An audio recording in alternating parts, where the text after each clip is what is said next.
and welcome to PVAMU's Coach's Corner. I'm your host, Caleb Carter, and this is the show where we like to talk to some players and coaches about what's been happening during the offseason, what's been going on for those in season, and what to expect come next season. And today, joining me, we have a player from the bowling team, Miss Ashlyn Okazaki. Excuse me about that. How you doing today? I'm doing good. How are you? I'm doing great. So, I mean, the bowling team just wrapped up. So I guess my first question to you would be, how did the season go for you guys? Well, for us, season definitely started on a rough start, but after getting back into the groove and practicing, I think our team did really well, and we did definitely fight till the end. Right. So I think overall we did really well. Right. Now we talked about the team, but when we focus on you specifically, I mean, we already know that the bowling team has a high standard when it comes to academic achievement. And you kept up that standard, being named to the National 10-Pin Coaches Association for the academic team, and you also bowled a 175 average, which is nothing to sneeze at. So how is it that you maintain being such a high achiever, both in the classroom and on the lanes? Well, I definitely have a schedule written down, and it's important that I stick to the schedule. I have my bowling time of practicing, and I also make sure that I also finish my homework while asking for help and not being afraid to ask for help with my professors and stuff like that. So I definitely want to become an architect in the end. So I always try to be better. Right. But now I wanna kind of rewind a little bit, right, to some of the early stages of your career, because you're from Hawaii, right? And we laughed about this a little bit before the show, because I mean, Texas is a long way from Hawaii, Prairie View specifically, right? So what made you come to PV? Well, actually, I found out about PV through a national bowling tournament, which was located in Dallas. Okay. When I was a sophomore. And one of the coaches actually came up to my mom and talked about PV. And ever since then, it seemed like the first impression situation, PV got me hooked. And I never knew I wanted to be an architect at that time. But as junior year rolled around, I decided architecture is the path I wanted to take.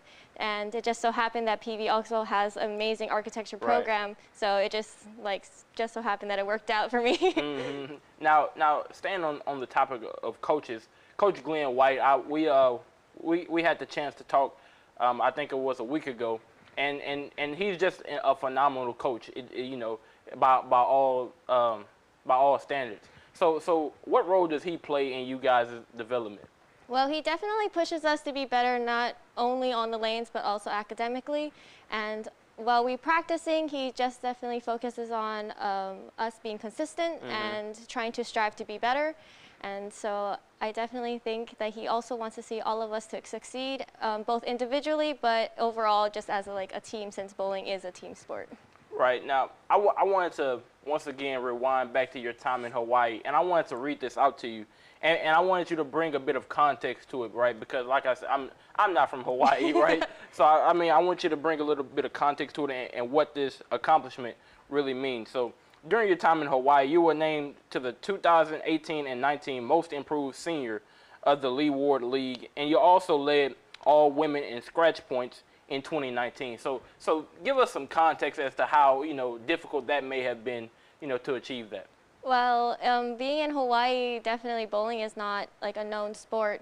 So we have to find different leagues to be part of. Okay. So Leeward was a part of one of my Saturday leagues, which has a mix of boys and girls. So I would have to strive to be part of the top and practice not only just on Saturdays, but on my own time. So after school, I'm grateful that my parents were able to take me to the bowling alleys and just practice, and my coaches would be there also for me and help me out to become the better bowler. Right, and you talk about being at the top. That was at Hawaii, and you've kept that being at the top here at PV. But when we talk about, because the team is a fantastic team. I mean, us here at PVTV, we're all fans of the bowling team, and you guys just have such outstanding players. I mean, you talk about Crystal Klein, right? I mean, Asia Wren, Ivoly's Reyes, and the list goes on. And you being the newcomer to the fold, right? So how is it, competing against them and receiving that maybe that extra push from them? They definitely push me to be better. Okay. I always look up to them. Not only that they're upperclassmen, but I also look to everyone on my team, even like the underclassmen. And they all definitely push me to become a better bowler because coming from such a small place where there's not that many girl bowlers to where I'm part of a team that's like, well, we're all on the same level. And so I definitely want to be just like them and like become a better bowler and like just strive to be good both on the lanes and academically. Okay. Now, when we talk about being a better bowler, because when I think of bowling, because I'm not very good, to be honest with you, but I see it as a very mental sport, right? It's a lot of muscle memory, because when you're on the lanes, although it is a team sport, right? You have your people competing with you in the competition. You need to be focused on yourself. You need to go in with the right execution and the right game plan to be successful. So how is it that you kind of block out all the noise and focus on your game plan? Yeah, definitely for bowling, it is a sport that I don't think a lot of people know, but there's like a lot of cheering. So when you're on the approach, it definitely you have to get into like this routine of like, okay, I got to focus on my mark. I got to make sure I hit this point and like pick up my spares and just to like not only benefit, like you said, myself, but also the team. Right. Because we do want to succeed. Right, and I'm gonna ask you this question for personal reasons. I mean, how difficult is it to pick up a spare, right? I mean, those splits can be pretty hard to hit sometimes. Oh, definitely. If we don't practice it, it can be difficult at times, especially the corner pins. So during practice, Coach Best definitely emphasizes us to just shoot those spares just one after another, just repeating it. Right, and I guess to begin to wrap up, I mean, because we talked about this also off camera, how you're an architecture major, and you probably will go into architecture after school, but architecture it's a pretty hard major to be in. I mean, you said that you guys have classes say from 6 to 9 p.m. right? So I mean, so in the field of architecture, what would you want to do in that field? Well, hopefully I want to my main goal is to design my own house, definitely. But I also would be interested in maybe pursuing something in Disney Imagineering because it's a different way of viewing architecture. So I think either residential or going into something creative like that. Okay. I mean, I to be honest with you, I really appreciate you coming in and sitting down with me. Trust me, if I see your name in the field of architecture, I'll be sure to try and buy a house that you have built. Miss Ashton Okazaki, thank you for joining us today. And after the commercial break, we'll be talking with head baseball coach Antoine Riggins. After the break, this is Coach's Corner. STEM is precise, no margin for error. Dare to forget that. Dare to have fun with it. Get weird with it. Dare to send those old STEM theories flying past the neighbor's house into outer space. Dare to program something internet-breaking, record-breaking. Dare to blow their minds. Dare to learn the difference between sedimentary and metamorphic rock. Go find those rocks. Dare to keep daring. Dare to STEM. Check out She Can STEM to get started.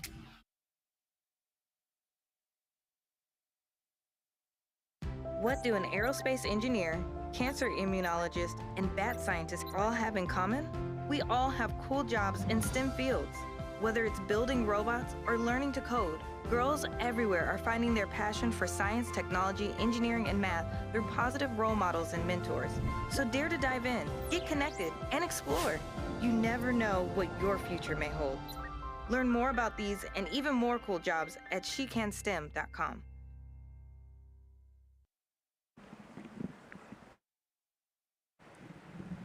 Hello and welcome back to PVAMU's Coach's Corner. And right now, joining me, we have the head baseball coach, Coach Antoine Riggins. Coach, how you doing today? I'm doing fine. How are you, brother? Coach, I'm doing good. You already know it's always good talking with you about the sport of baseball. And Coach, you guys just played a game yesterday, heading over to McNeese State, and things may have not have fallen the way that you have wanted. So tell us a little bit about the story of that game. Well, the first inning. Pitcher missed some spots. We ended up giving up, 4 runs in the first inning, and we just couldn't bounce back from it. Okay. But from the first inning, the pitching held up. They just held them to 3 runs after that. And we had every opportunity to win that game, and we ended up leaving like 9 guys on base, and I think we ended up striking out maybe 10 times. So, I mean, out of those 10 times, we probably struck out 5 times with runners in scoring position. And you never give yourself a chance to win a game when you're leaving guys on base and you're striking out with guys in scoring position. So we missed out on a good opportunity to actually win that game. Right. Now, Coach, last game withstanding, right, because we just talked about how things may have not have fallen the way that you wanted. But previous to that, you guys won a 5-game winning streak, right, until that was broken by Alcorn. And then most recently, you guys were on a 6-game winning streak. So, I mean, you guys have been playing a good brand of baseball. So what do you think has been the reason for that? What, clicking on all cylinders? Pitching and defense, foremost, and then timely hitting.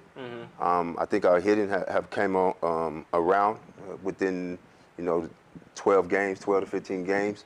We're getting timely hitting. We're getting good quality at bats. We strive on having quality at bats throughout the week, the weekend, and that is our goal, to go out there and have quality at bats to give us a chance to win. And we have done all 3, pitching, defense, and having quality at bats, and to give us a chance to win games often. Right, and to that point of having those quality at bats, right? Because I've been in the dugout with you guys, and one thing that I heard the players always say when somebody's at the plate is they say pass the sticks, right? Yeah. You want to make sure that you either get walked or you get a hit so that the next person can come up. So talk a little bit about how well the hitting has been. Well, the I was saying now is that we have to do whatever it takes, to pass the stick. You have to do whatever it takes to get the job done, and we've been doing that in the past couple weeks. We have a contest that we have every week that the most quality at bats, get a gift at the end of the week. And so a lot of guys strive on actually, going to the plate and having quality at bats. And what that does is it gives them that sense of urgency to do something to help the team win. Especially when they get 2 strikes, when they do have guys in scoring position, how important it is just to actually put the ball in play. So it worked out for us for the past, couple weeks, and hopefully we can just keep it going. Right, and Coach, speaking on that about how those guys, they want to compete to make sure they're doing the best job that they can at the plate. I want to ask you about one player specifically, Demarie Smith, right? He seems to be a standout guy. We had him on the show recently, and he's been on a pretty good hitting streak, doing well. So talk a little bit about him, because I know he's a graduate student, a leader of the team. So talk a little bit about him and his role. Wow. Demarie have grown since we got him as a freshman. He was a 3-sport guy, and 4-sport guy in high school, and he was a little rough on the edges when it comes to baseball, but he's just a real good athlete. Right. He had paid his dues, and he have become a leader and our leadoff guy, and he's the guy that takes us to that next level. Right. So every time he's performing, he's doing well, we have an opportunity to win games. I consider him my son. Okay. You know what I mean? Like, our relationship is more of a father and son than coach and son, because it's sometimes it's bigger than just baseball. You know what I mean? And so with that relationship that we have, it actually builds a bridge with the other players on the team for what we need to do in order to get the job done as far as winning games. And we go as far as he takes us when it comes to us winning. So he's been a leader on and off the field. He makes sure that he's doing the right thing and the team is doing the right thing. So I hold him accountable and he holds his teammates accountable. So it's a great relationship. So okay. Yeah. And Coach, that's honestly that's beautiful to hear, right? I mean, because in the sports in general, you always want to have a good relationship with your players. You want to know that they can trust you and that they know that the feeling is mutual. But when we start looking at because tournament play is right around the corner, come SWAC time, and you guys are currently first in the SWAC West Division, having a 6-3 record, but also tied with Grambling and Southern. So kind of give us the outlook, right, heading into tournament play and how you guys should fare. Well, I mean, you know, as coaches on the West Side, we sit around, we talk about how the West Side is one of the toughest in the conference. And it's always going to be, or always come down to the last weekend or the last 2 weekends about who come out on top.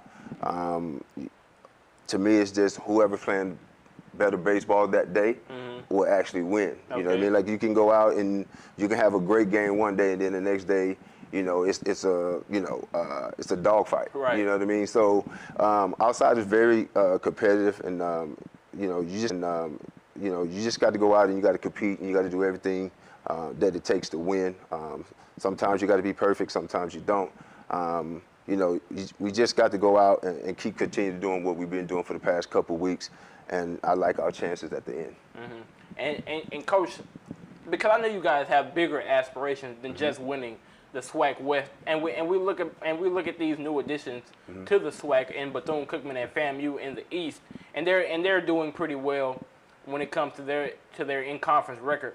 But I said this yesterday on Panther Sports Zone, that I believe that here at PV, our baseball team has been separating themselves, right? Because although their in-conference record is pretty good, their out-of-conference record is where they seem to struggle, as opposed to PV, where we seem to play up to the competition regardless of who we play. So when we look towards and past the SWAC West, how do you think you would fare against, say, a Bethune-Cookman or a FAMU? Well, my ultimate goal is, when I took this job 6 years ago, is to be competitive in conference and out of conference. When we recruit to win every game. Right. You know what I mean? So I just don't just keep our recruitment as far as just to win conference game. Bethune and FAMU, two good teams. And you know, we played FAMU at the beginning of the year. And they beat us, you know what I mean? So with us playing the way that we're playing right now, if we continue to play this way, it'll be tough for, you know, someone to beat us in a 3-game series. But we got to continue to do the things that we need to do in order to stay consistent on what we're doing for the past 2 weeks. So I like our chances with the way that we're playing right now. Okay, and speaking of a 3-game series, we got a big series coming up this weekend, as you take on our rival Texas Southern. So give us the outlook for that weekend. Oh man, Texas Southern it's always a dogfight, man. It's weird too, because over the years we just don't play Texas Southern well. We play everybody well, but we do not play our rival well, and it doesn't make sense to me. But it's just the way it's been since I've been here. I think the first year was our first year here that we actually split in the series. And ever since then, I think they've been taking the series away from us.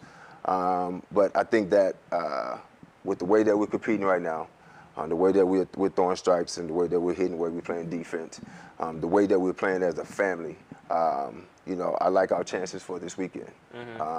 It's one of those things where when you sit back and you watch the guys play and you know, do all the things that you've been preaching from the fall start to take place, it's always a great sight to see. So I'm very happy about that. I'm just, you know, gonna keep on grinding and keep on pushing it and hoping that it'll continue this weekend. Right, and Coach, to wrap up, you talked about playing as a family, and you know, me just being in the dugout and observing you guys, I can honestly say that the team does play like a family. They seem to all enjoy each other, and they're starting to build that continuity that you're going to need, you know, come tournament time. But I do want to end on this, because you told me about the bat board, right? Oh yeah, for the baseball team, and how you guys have some big plans coming up for him. So tell us a little bit about that. Yeah, so Easton Sandoval has been our bad boy for the past 2 years. He's been one of our biggest fans. You know, like we was in the tournament last year when we walked off, I think, in one of those games, and his dad sent us a picture of him, you know, just with his shirt off, and he's in front of the TV. Okay. He's going crazy. Right. And so today we have an opportunity to go watch him play today, and he don't know anything about it. So Really? I'm actually going to be the bat boy for his game today. Okay. And we're all excited. You know, we're going to finish up with practice today, and then we're going to go down there and support him. He don't have a clue about us coming. It's just amazing, man. I'm just waiting to see the expression on his face when he see that. So I'm excited about it, man. Right, Coach. Yeah. And we're going to hope that his parents aren't watching right now so they don't spoil the surprise. But Yeah. No, they won't. right. Yeah. That's a great thing to hear, Coach. And Coach, it's always good talking to you. I mean, we wish you the best of luck come this weekend against TSU. And I know I'll certainly be there. I can't wait to see some good baseball. And that is it with Coach Antoine Riggins. Coming next, we're going to have the soccer coach, Miss Sonia Cavello. After the break, this is Coach's Corner. What do an aerospace engineer, cancer immunologist, and bat scientist all have in common? We all have cool jobs in STEM fields. Whether it's building robots or learning to code, girls everywhere are finding their passion for science, technology, engineering, and math through positive role models and mentors. So dare to dive in, get connected, and explore. You never know what your future may hold. Learn more about these and even more cool jobs at shecanstem.com. STEM is precise, no margin for error. Dare to forget that. Dare to have fun with it. Get weird with it. Dare to send those old STEM theories flying past the neighbor's house into outer space. Dare to program something internet-breaking, record-breaking. Dare to blow their minds. Dare to learn the difference between sedimentary and metamorphic rock. Go find those rocks. Dare to keep daring.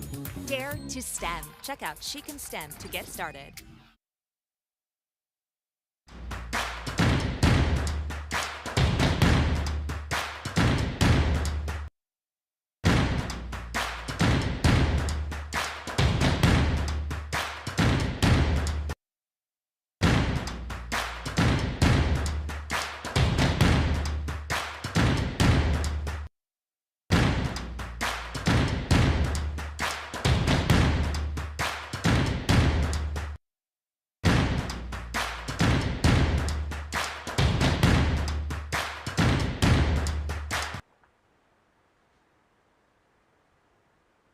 Hello and welcome back to PVMU's Coach's Corner. And today joining me we have the coach of the soccer team, Miss Sonia Cavello. Coach, how you doing today? I'm doing great. How are you? I'm doing great, Coach. It's always good talking with you.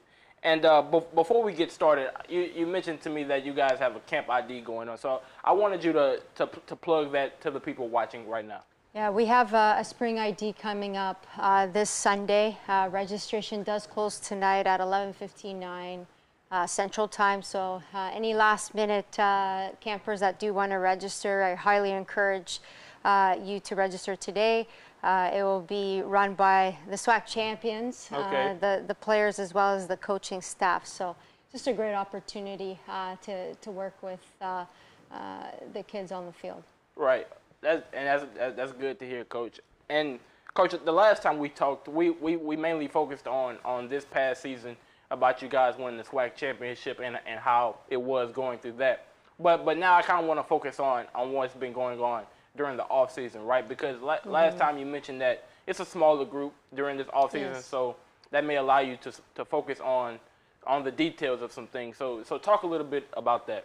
Yeah, I think we've done a great job in regards to the spring focus. It is geared a lot towards strength and conditioning, to where we can get our players much stronger and be able to do more high volume in that aspect. But also working with small group, like I said, they've done a lot more reps. So it's different when you have almost 30 players on the field and being on the field for about 2 hours typically. So it allows us to get those reps in, pay attention to that small coach-to-player ratio on the field, especially in the spring. But allows us to support the players even more with that small group in the spring, to develop them in the ways that we're not always able to in the season, because you're really focused on a lot of tactical play than it is technical, very focused in the spring. Right. And Coach, you mentioned the weight training that you may have done, and I know you may not be the strength and conditioning coach, but give us a little preview of what may go down in the weight room. The players work with Coach Eddie, and he's done a great job. He just started not that long ago, about a month and a half ago, so he's taken over that program to where they work Monday in the afternoon. They'll go in and do some work with him, whether it's a full body workout or doing some conditioning on the football field where they change direction and speed. They're out there Tuesday and Thursday morning at 7 o'clock doing that 40 minutes with them, and they usually come to us right after. So it allows them to already be warm by the time they come to train soccer. So, I think they have a couple more weeks left, and, it is going to be a big focus when they go home for the summer, just because the team won't be there around them. It's just going to be them, and they have access to our facilities in the summer or wherever they are. Some of them are out of state or they're more than 2 hours away, so they'll work with their strength coach at home as well. Okay. But last time we talked about Savannah Powell and how she's been a standout, freshman, just coming in and doing such great things. But were there any other young players that you see maybe during the off season who gaining their footing right, who you see they could potentially pop come this season? I think Medina, our goalkeeper, she's a freshman. She's from Houston. I thought she's done extremely well and shown tremendous progress this spring. She just has the right mindset, attitude to want to get better. And it was just last week, she said, "Coach, I want to win everything." Okay. That's what she told me after practice last week. So it's just a great attitude to have. And she's going to do the work that she needs to do to get better. She's very coachable. Very open to feedback, and us offering the tips, the feedback she needs to improve as a keeper. Coach Oscar works a lot with her. He's our goalkeeper coach, so he does a lot the one-on-one with her. So, I think Haley has a great potential to be a great player. She's one of those players where when she has the ball at her foot, she keeps that ball really close to her body, can cut with her agility, very similar to Messi. I don't know if you know Messi, that's playing with PSG. How when he goes and dribbles, he can go past players. She offers some of those magic moments, and it's great to see, because I don't see a lot of players that are able to do those little things.